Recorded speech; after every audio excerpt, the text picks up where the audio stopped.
Hola a todos, katawhan sa Dios sa Archdiocese sa Osamis.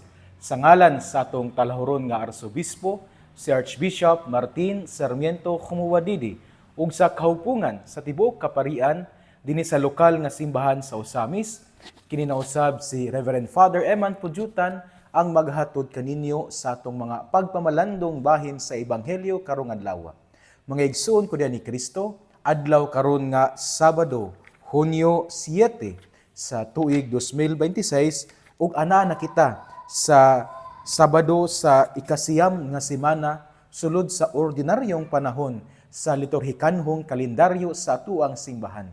Ug ngining adlaw nga Sabado, akong pagtimbaya sa tanan nga mga naminaw karon, sila nga mga pamilya nga ana sa ilang panimalay, unya naminaw sa ila ang mga karadyuhan nga naka-tune in sa radio station sa DXDD. Sila usab nga naglantaw sa FB Live sa DXDD.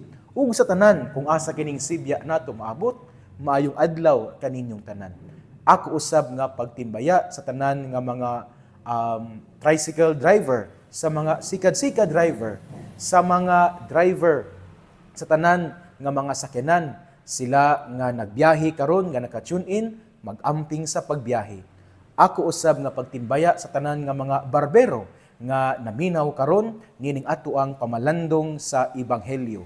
Ako usab nga pagtimbaya sa tanan nga mga magtutudlo both in public and in private schools, especially sa mga magtutudlo sa private schools dinhi sa tuang lokal nga simbahan sa Osamis nga gitawag nga Archdiocesan Commission on Education or ang ACE.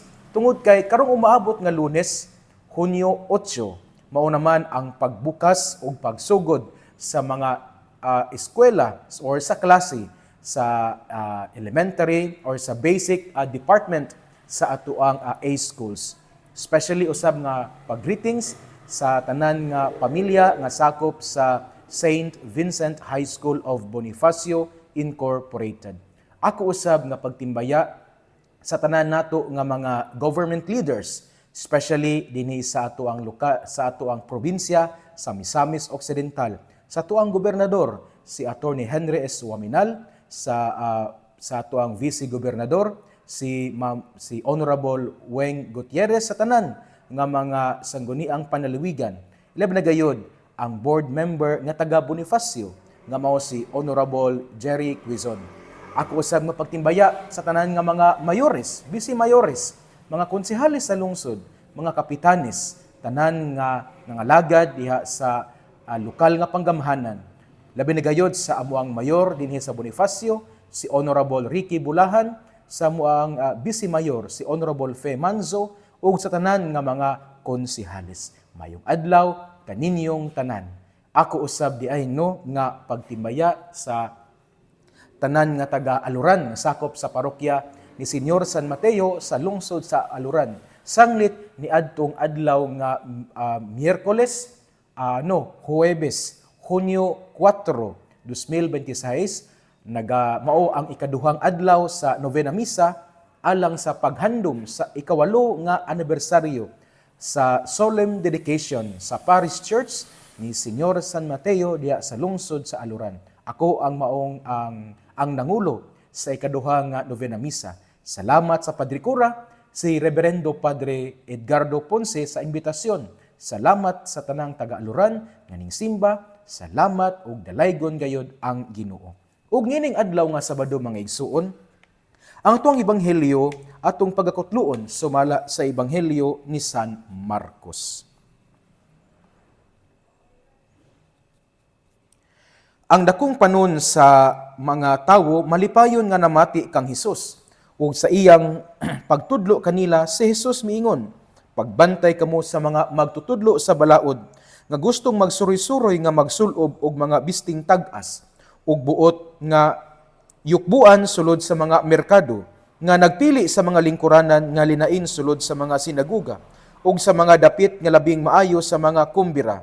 Nanlupig sila sa mga byuda ug nangilog sa ilang mga katigayunan ug unya nagpasundayag og tag-as nga mga pag-ampo at tubangan sa mga tawo. Labi pang makalilisang ang ilang silot. Samtang naglingkod si Jesus dool sa panudlanan sa templo, Naniid siya sa mga tawo nga nanghulog didto sa ilang mga halad. Daghang dato nga nanghulog og daghang kwarta. Unya miduol sa hulganan sa halad ang usa ka byudang kabus ug mihulog og duha ka dako. Gitawag ni Jesus ang iyang mga tinun-an ug giingnan. Labaw pa sa gipanghulog sa uban ang gihulog niining kabus nga byuda. Kay ang uban mihulog sa sobra sa ilang bahandi. Apan siya bisan sa iyang kakabus mihatag sa tanan nga iya. Gihatag niya ang tanan nga iyang gisaligan aron mabuhi. Mga igsoon ang ebanghelyo sa Ginoo, daygon ikaw o Kristo. Mga igsoon, nining ato ang pagpamalandong karon nining adlaw nga Sabado, ang ato adang ebanghelyo atong gikutlo. Sumala sa ebanghelyo ni San Mateo kapitulo 12, bersikulo 38 hangtod sa 44. Sumpay kini siya sa ebanghelyo nato kagahapon ug niadto usab nga Huwebes. Diin mga igsuon atong nadungog sa atong ebanghelyo ang pagtulunan ni Jesus. Duha ka pagtulunan ang gitudlo kanato sa atong Ginoo niining adlaw, niining maong ebanghelyo. Sumala ni San Marcos kapitulo 12 bersikulo 38 hangtod sa 44. Unang pagtulunan mga igsuon mahitungod sa warning ni Jesus nga magbantay sa mga magtutudlo sa mga balaod nga nagsuroy-suroy sa ilaang biste, gustong yukbuan sa mga tawo, unya naglingkod gayud sa espesyal nga mga lingkuranan o nagampo sa mga or nagpasundayag sa mga tag-as nga mga pag-ampo at tubangan sa mga tawo. Ngano kaha nga si Jesus naghatag man og warning mahitungod niining mga grupo sa mga Hudiyo nga mao ang mga magtutudlo sa balaod. Una sa tanan, ang mga magtutudlo sa balaod sa panahon ni Jesus, they were respected people. Gitahod gid sila sa katilingban. Sanglit sila ang ila ang kinabuhi, ila ang mga dedikar diha sa pagtuon sa balaod sa Dios, sa Torah, ug pagtudlo niini sa mga tawo. Taas ang paglantaw sa mga tawo, sa mga magtutudlo sa balaod. Sanglit ang ila ang kinabuhi, anaa man gayud sa pagtuon, pagbasa, pagtuon, pagmemorize, ug pagtudlo sa balaod sa Ginoo. And remember nga sa ila ang relihiyon, ang sentro gayud mao ang balaod sa Ginoo, ang Torah. Kay mao man kini ang gisugo sa Dios alang kanila. Apan giwarningan ni Jesus ang mga tinun-an ug ang mga tawo nga magbantay niining mga tawhana gumikan kay sila nga nagtuon sa balaod, sila nga nagdedicate silang kinabuhi sa pagtuon sa balaod ug pagtudlo niini.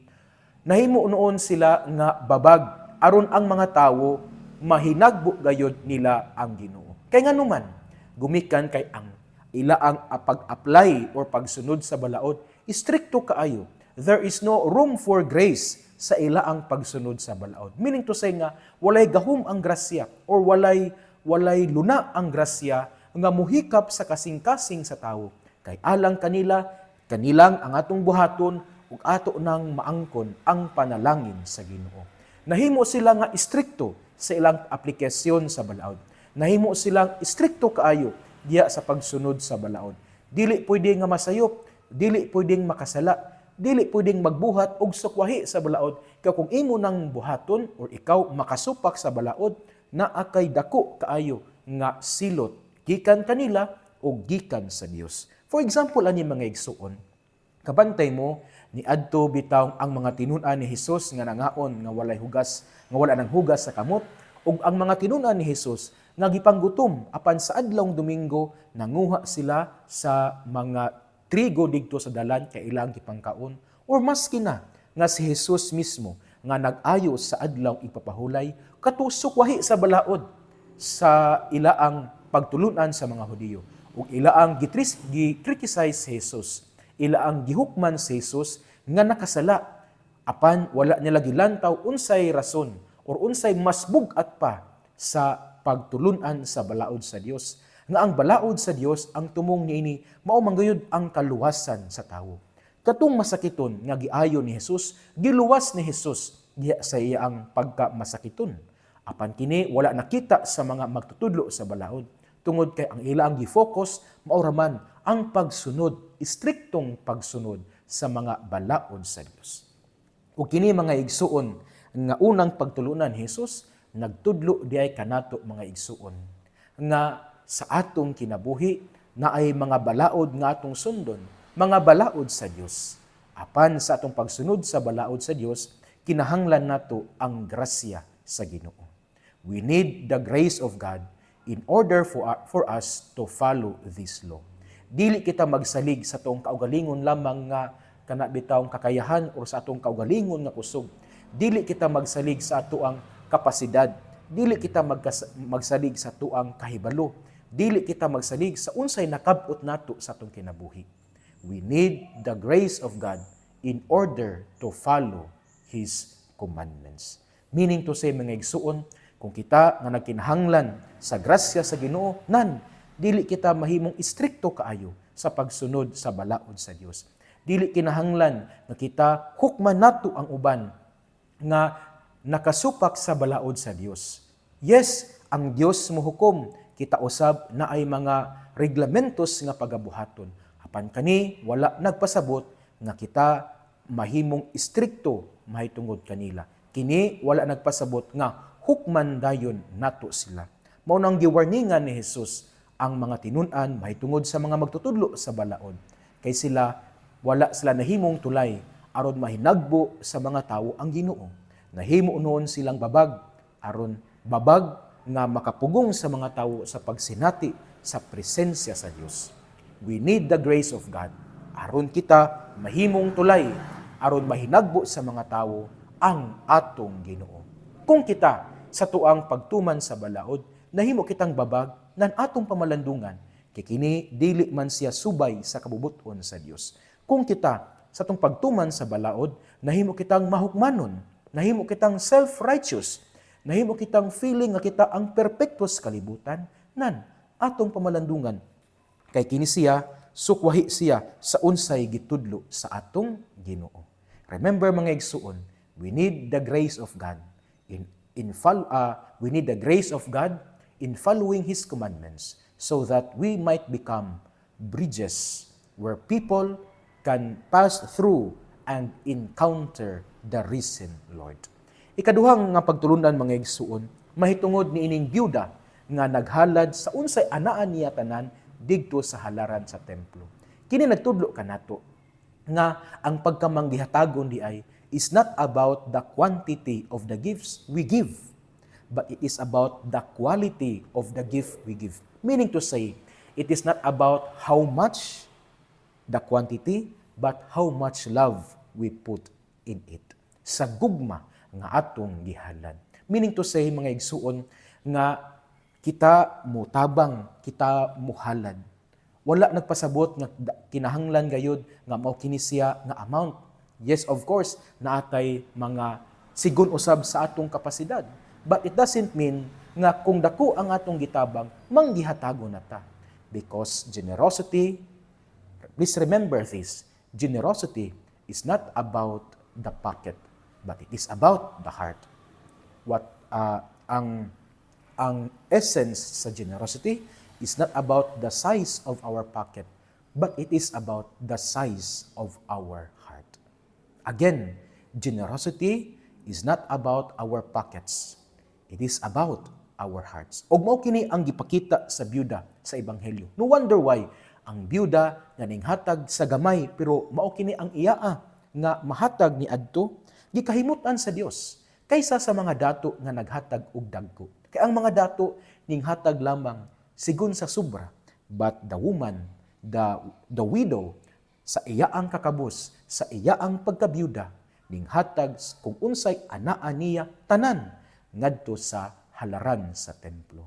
This challenges us mga igsuon that if we give, kinahanglan nagikan sa kasing-kasing. Dili kinahanglan nga kanabitawong magpasikat kita sa paghatag apan sa atong pagtabang sa simbahan, paghalad diha panahon sa misa, pagtabang sa mga nanginahanglan. Kinahanglan kini kinasing-kasing. Kay ang kasing-kasing nga halad kahimutan gayud sa Dios. Ato nang hinumduman mga igsuon nga ang paghalad kinahanglang kinasing-kasing. It is not about the size of our pocket. It is about the size of our heart. Meaning to say, Not how much we give, but how much love we put in it. Nangigsuon, dinhin na lang kukutob sa akong pagpamalandong bahin sa Ebanghelyo karong adlaw. Duha ka puntos akong gipaambit. Una, sa atong pagtuman sa balaod sa Dios, kinahanglan natong hinumduman nga we need the grace of God. Kay kung kita aware nga kinahanglan kita sa grasya sa Ginoo, then we will become bridges wherein people can pass through so that they would encounter the risen Lord. Ikaduha mga igsuon about generosity. Nga generosity is not about the size of our pocket, but it is about the size of our hearts. Meaning to say, ang pagkamanghihatagon, kinahanglan nga kinasing-kasing. Susama sa gihatag sa byuda. Padayon kita sa pagtabang sa simbahan, sa mga ninginahanglan, diya sa diwa sa pagkamanghihatagon, nga kinasing-kasing. Aron kita kahimutan gayud sa Ginoo. Mga igsuon, ang pulong sa Ginoo, nga mao ang maayong balita, angay ginatong paminawon pamalandungan, ug paningkamutan nga puy-an diya sa atong kinabuhi. Kay bulahan kayo ang tawo nga naningkamot nga magpuyo sa mga pulong ni Jesus. Sama siya sa usa ka kahoy nga gitanom daplin sa sapa kansang dahon dili gayud malaya. Tiempo sa timbunga siya muhatag og mamaayo ug daghang mga bunga. Amen. Before ko muhatag sa final blessing mga igsuon, atong iampo sa kanunay ang kalampusan sa ika-132 nga CBCP Plenary Assembly nga pagahimuon sa tuang lokal nga simbahan sa Osamis karong Hulyo 3 gikan sa Hulyo 3 hangtod sa Hulyo 10. Atong iampo kini nga dako nga kalihukan sanglit historical kini kay sa history sa Mindanao ug sa history sa kahupungan sa mga kaobispuhan nga managtapok sila or ang gitawag og CBCP Plenary Assembly. Ikaduha pa ni nga nahitabo sa Mindanao. Una sa Bukidnon, una dito sa Archdiocese sa Cagayan de Oro, ikaduha dinhi sa tuang lokal nga simbahan sa Osamis. Mutambayayong kita nining maong kalihukan, mutabang kita nining maong kalihukan. Most of all, atong iampo kining maong kalihukan. Mga igsuon uban sa pangaliya sa tong mahal nga inahan nga gisangpit natong mga misa-misnon nga Birhen sa Kuta, ang Dios unta magapanalangin kaninyo kanunay sa ngalan sa Amahan ug sa Anak ug sa Espiritu Santo. Amen. Mayong adlaw mag-amping ug ki Dios les siempre bendiga.